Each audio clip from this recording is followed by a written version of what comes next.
Lucknow super ജയൻസിനെതിരായ മത്സരത്തിൽ നേരിട്ട ഒരേയൊരു പന്ത് ബൗണ്ടറി ലൈനിലേക്ക് കടത്തിക്കൊണ്ട് മഹേന്ദ്ര സിംഗ് ധോണി ആരാധകരുടെ മനം കവർന്നു.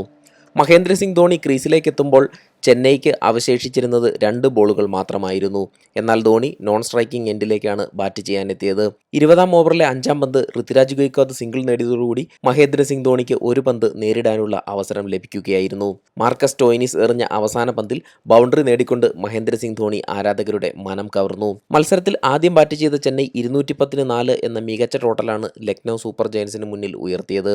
ചെന്നൈക്ക് വേണ്ടി ക്യാപ്റ്റനും ഓപ്പണറുമായ ഋതുരാജ് ഗെയ്ക്വാദ് 60 പന്തുകളിൽ 12 4-ഉം 3 6-ഉം പറത്തിക്കൊണ്ട് 108 റൺസെടുത്ത് പുറത്താവാതെ നിന്നു. വെറും 27 പന്തുകളിൽ നിന്നും 3 ബൗണ്ടറിയും 7 സിക്സറും പറത്തി 66 റൺസെടുത്ത ശിവം ദൂബെയാണ് ചെന്നൈയുടെ സ്കോർ 210-ലെത്തിക്കുന്നതിൽ നിർണായക പങ്കുവഹിച്ചത്. 3 പന്തിൽ 1 റൺസ് നേടിയ അജിങ്ക്യ രഹാനെ, 10 പന്തിൽ 11 റൺസ് നേടിയ ഡാരിൽ മിച്ചൽ, 19 പന്തിൽ 16 റൺസ് നേടിയ രവീന്ദ്ര ജഡേജ എന്നിവർ ബാറ്റിംഗിൽ ചെന്നൈക്ക് വേണ്ടി നിരാശപ്പെട്ട പ്രകടനമാണ് ഇന്ന് കാഴ്ചവെക്കാൻ സാധിച്ചത്. മത്സരത്തിൽ ടോസ് നേടിയ ലക്നൗ സൂപ്പർ ജയൻസ് ചെന്നൈയെ ബാറ്റിംഗിന് അയക്കുകയായിരുന്നു. ചെന്നൈയുടെ തുടക്കം എന്നാൽ നിരാശപ്പെടുത്തുന്നതായിരുന്നു. സ്കോർ ബോർഡിൽ വെറും 4 റൺസ് മാത്രമുള്ളപ്പോൾ 1 റൺസ് എടുത്ത അജിങ്ക്യ രഹാനെ പുറത്താവുകയായിരുന്നു. മാറ്റ് ഹെൻറി അജിങ്ക്യ രഹാനെയെ രാഹുലിന്റെ കൈകളിൽ എത്തിക്കുകയായിരുന്നു. തുടർന്ന് വൺ ഡൗണായി ഇറങ്ങിയ ഡാരിൽ മിച്ചലിനും മികച്ച പ്രകടനം കാഴ്ചവെക്കാൻ സാധിച്ചില്ല.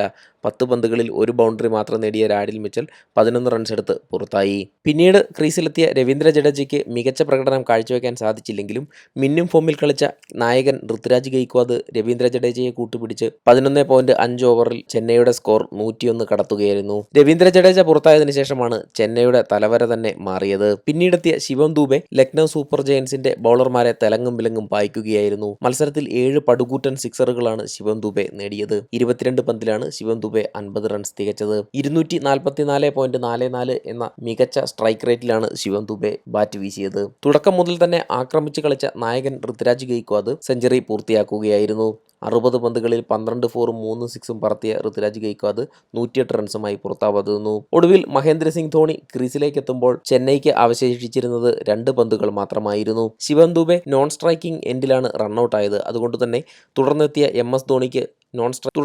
ധോണിക്ക് നോൺ സ്ട്രൈക്കിംഗ് എൻഡിലാണ് തുടരേണ്ടി വന്നത്. മത്സരത്തിൽ ശേഷിച്ചിരുന്നത് 2 പന്തുകൾ മാത്രമാണ്. എന്നാൽ 20-ാം ഓവറിലെ 5-ാം പന്ത് ഋതുരാജ് ഗെയ്ക്വാദ് സിംഗിൾ നേടിക്കൊണ്ട് ധോണിക്ക് സ്ട്രൈക്ക് കൈമാറുകയായിരുന്നു. അവസാന പന്തിൽ സിക്സർ പറത്താൻ ധോണിക്ക് കഴിഞ്ഞില്ല എങ്കിലും അവസാന പന്തിൽ ധോണി സിക്സർ നേടാനാണ് ആരാധകർ കൊതിച്ചതെങ്കിലും അദ്ദേഹം ആരാധകരെ അത്ര കണ്ട് നിരാശപ്പെടുത്തിയില്ല. ഒരേയൊരു പന്ത് ബൗണ്ടറി ലൈനിൽ പായിച്ചുകൊണ്ട് അദ്ദേഹം ഗാലറിയിലേക്ക് ഓടി മറയുകയായിരുന്നു.